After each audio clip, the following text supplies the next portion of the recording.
नमस्कार, मैं श्यामगिरी। आप देख रहे हैं टीएफडी इंडिया न्यूज 24। टीएफडी इंडिया न्यूज 24 में आप सभी दर्शकों का स्वागत है। मोदी सरकार इस वक्त जो हालात हैं वह बहुत ही क्राइसिस कहते हैं ना, एक संकट के दौर से सरकार गुजर रही है। लेकिन इसकी कल्पना नहीं की थी मोदी ने और अमित शाह ने कि इन दोनों की सरकार कभी संकट में फंस जाएगी, इस तरह के संकट में फंसेगी सरकार। इसकी कल्पना कभी इन लोगों ने नहीं की थी कि रातों रात बैठक बुलाना पड़ेगा मोदी को और शाह को, इतनी बुरी तरह से सरकार फंस जाएगी। लेकिन पीएम दफ्तर की धड़कनें तेज हैं और हलचल बढ़ गई है, इस बात से इनकार नहीं किया जा सकता। सवाल गंभीर है कि क्या प्रधानमंत्री मोदी अचानक सरकार संकट में आने से चक्रव्यूह में फंस गए हैं, राहुल गांधी का प्लान हिट हो रहा है।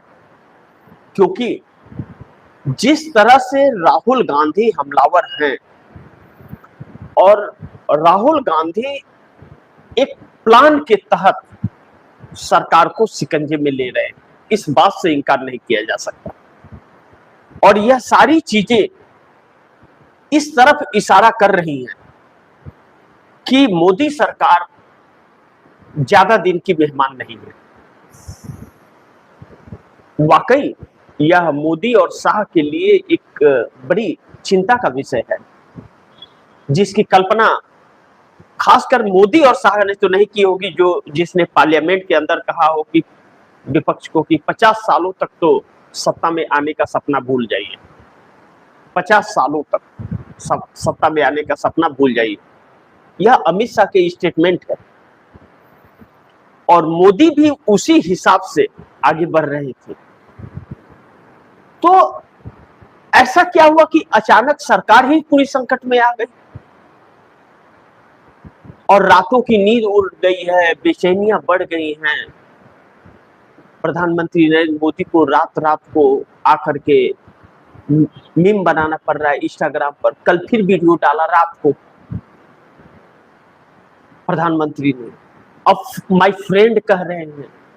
मतलब एक 75 साल का बुजुर्ग 18 साल का जवान बनने की कोशिश कर रहा है। सोचिए, भाइयों और बहनों मित्रों वाला भूल गया, अब फ्रेंड पर आ गया। एक 75 साल का बुजुर्ग 18 साल के बच्चों का फ्रेंड बन रहा है, लेकिन काबिलियत नहीं है। तो यह सब कुछ एक दिखावा है या उसे मैनेज करने की कोशिश की जा रही है, जो बिल्कुल ही एकदम ध्वस्त हो गया। तो राहुल गांधी ने काफी पहले यह कहा था और बार बार उन्होंने कहा, अभी प्रेस कॉन्फ्रेंस में कहा कि मोदी का द एंड हो चुका है। यानी कि जो इनका डर इन लोगों ने बनाया था, मैं भी अपने कार्यक्रमों में लगातार इसका जिक्र करता हूं, वह खत्म हो गया। और जब डर खत्म हो गया तो लोग बेखौफ हो गए। अब उनको डर नहीं है इनसे। तो डर नहीं है तो दो ही रास्ते हैं, या तो मोदी कुर्सी छोड़ दे, अमित शाह का इस्तीफा लिए तो भी मोदी का ही इस्तीफा है और मोदी इस्तीफा दिए तो भी मोदी का है। यानी कि मोदी के बगैर शाह नहीं, शाह के बगैर मोदी नहीं। अगर अमित शाह इस्तीफा देगी तो भी मोदी इस्तीफा स्वीकार नहीं करेंगे, क्योंकि उनके बगैर सरकार चलेगी ही नहीं, कोई है ही नहीं। अमित शाह की वजह से तो मोदी तैयारी की तासा। यानी कि बच्चों ने सही कहा कि गुंडे भरो की सरकार, बच्चे नाम दिया तो गुंडे भरो की सरकार मानते हैं। यानी कि एक दूसरे के बगैर चलेगा नहीं। और विपक्ष सुनने को तैयार नहीं है, विपक्ष बहुत साफ है। कि पहले अमित शाह जिम्मेदारी ले, उसके बाद ही संसद चलेगा, और संसद स्थगित होता जा रहा है।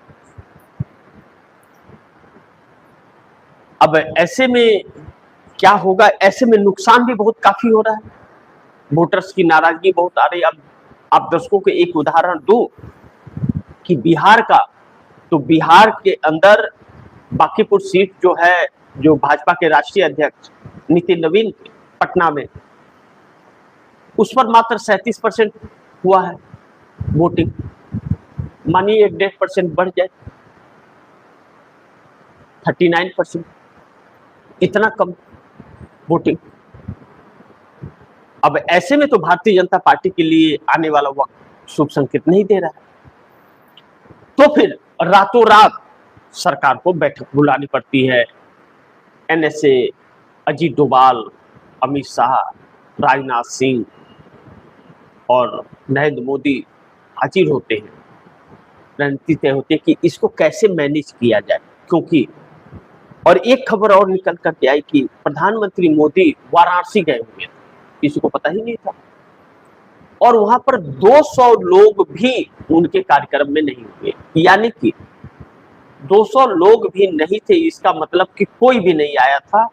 वह 200 लोग वही टेंट बनाने वाले लोग रहे होंगे, सारी कुर्सियां खाली रही और वापस आना पड़ा। यानी कि माहौल अब यह समझ रहे, लेकिन इसमें एक बड़ी महत्वपूर्ण बिंदु यह है कि अब राहुल गांधी के नेतृत्व में जो चल रहा है इस समय इंडिया गठबंधन, एकजुटता है, और जो मोदी सरकार डीएमके से कंप्रोमाइज कर रही थी। वंदे मातरम बिल का सपोर्ट डीएमके ने नहीं किया, विधेयक फाड़ कर फेंक दिया। इससे साफ है कि वह इनके डिलिमिटेशन पर तो साथ नहीं देने वाली है, इनके खिलाफ है। तो इस सिचुएशन में मोदी और भी खासे परेशान हो रहे हैं।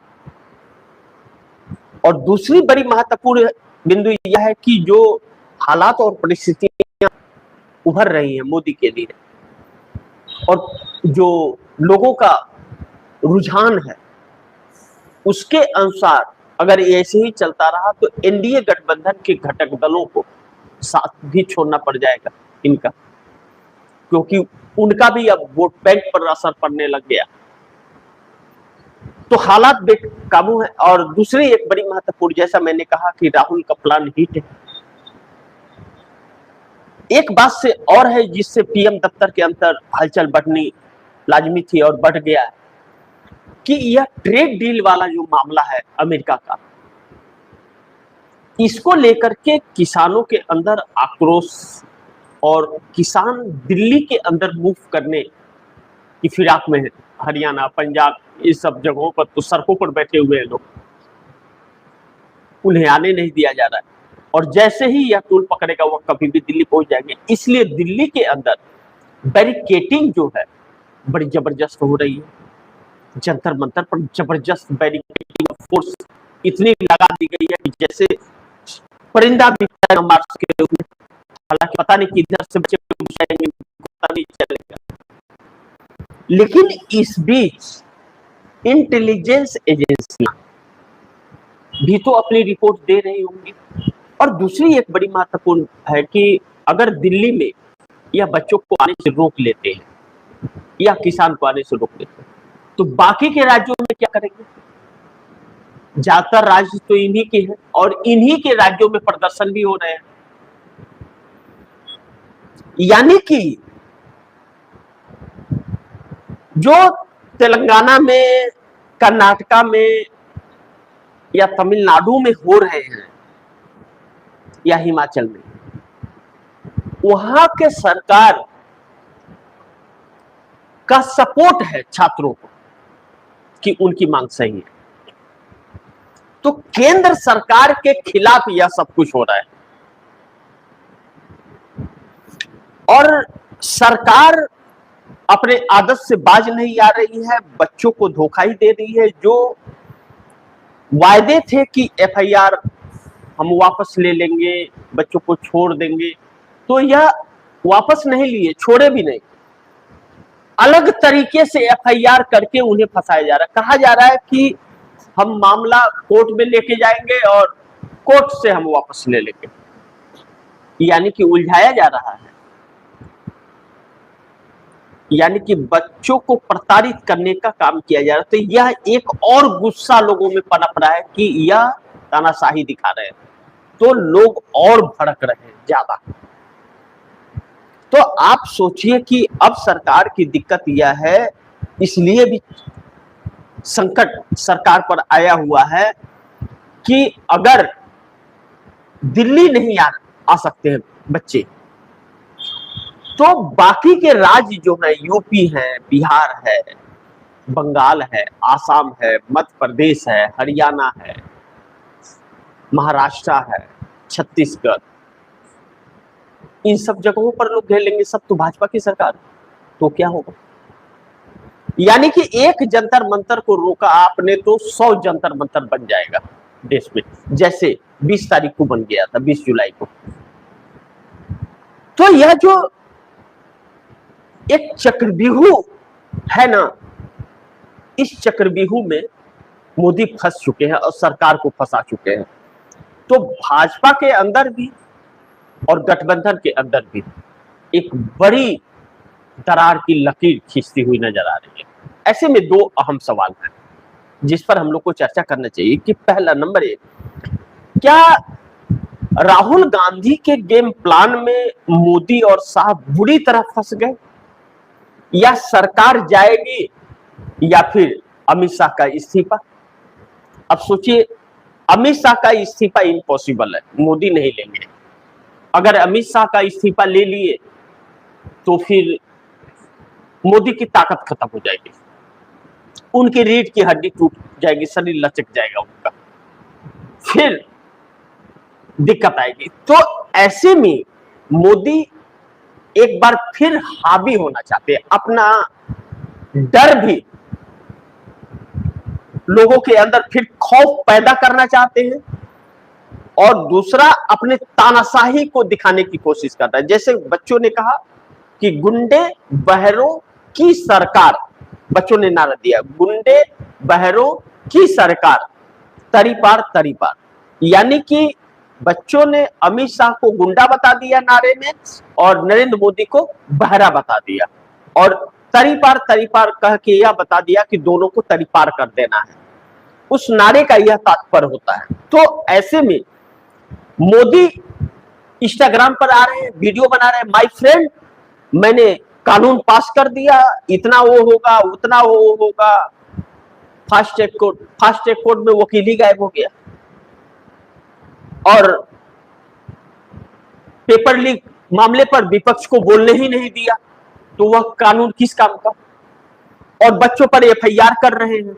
देखिए अब दर्शक जरा समझिए इसे, एक तरफ बोल रहे हैं कि हमने कानून पास कर दिया, और दूसरी तरफ विपक्ष को उस कानून पर बोलने ही नहीं दिया, तो वह कानून इन्होंने अपने मुताबिक तैयार कर लिया।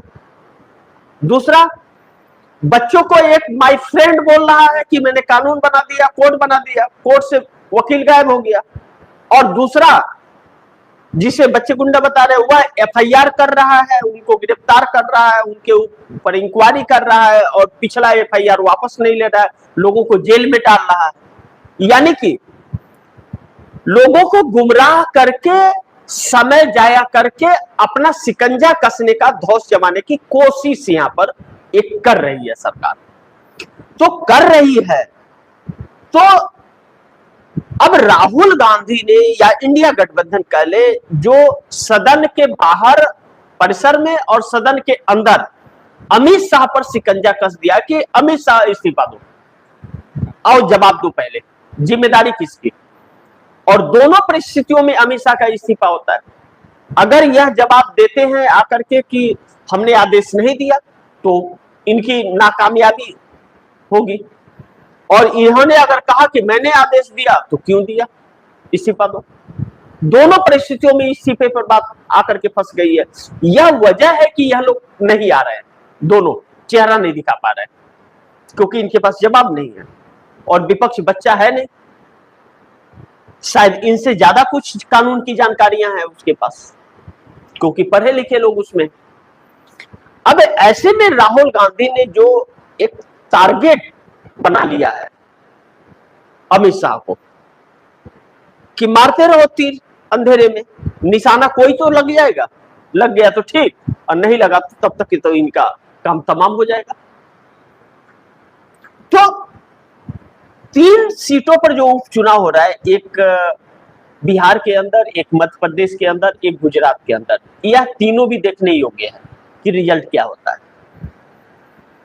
और दूसरा, मोदी वाराणसी जाकर के इनके पास कोई आए नहीं, 200 लोग भी नहीं आए, यह झलक भी इन्होंने देख लिया। सी वोटर के सर्वे का भी 86.8% यह सत्य होता हुआ नजर आ रहा है। अब जो इंडिया गठबंधन बिखरा था और जिसे तोड़कर यह 362 का सपना देख रहे थे, वह सपना टूट गया। या फिर विपक्ष आवाज न उठा पाए, इसके लिए सदन अनिश्चित काल के लिए स्थगित कर देना पड़ेगा, जो 13 अगस्त तक चल रहा है। तब विपक्ष प्रदर्शन संसद परिसर में नहीं कर पाएगा तो विपक्ष बाहर करेगा। यानी कि हर तरफ से शिकंजा कस गया है। लेकिन नंबर 2 बड़ी महत्वपूर्ण है कि इंटेलिजेंस एजेंसियां जो हैं, उनकी भी तो रिपोर्ट मोदी सरकार के पसीने छुड़ा रही है। वह रिपोर्ट्स यह कह रहा है कि सरकार बड़ी दुविधा और संकट में है। दुविधा और संकट दोनों अलग अलग हो गए। संकट मतलब यह हो गया कि सरकार बच भी सकती है, जा भी सकती है, और दुविधा कि भाजपा के लोग भी अपने साथ नहीं है पूरे, और गठबंधन के लोग भी पूरे साथ नहीं है, सब असमंजस में है। इस दुविधा में भी है कि सरकार बचेगी या जाएगी। लेकिन यहां पर जो विपक्ष का अविश्वास प्रस्ताव वाला मंथन जो है, वह बहुत सटीक बैठ रहा है। इस दुविधा में अविश्वास प्रस्ताव अगर आया और एनडीए गठबंधन के लोगों ने मुंह फेर लिया, तो सरकार एक बहुत बड़े संकट से में फंस जाएगी। इस बात का डर पीएमओ के अंदर है और हलचलें भी बढ़ गई हैं और रातों रात बैठक भी करनी पड़ रही है। तब दोनों को आना भी पड़ जाएगा और सरकार गंवाना भी पड़ सकता है। यह दोनों चीजें एक साथ हो सकती है। इस बात का डर मोदी सरकार के अंदर है।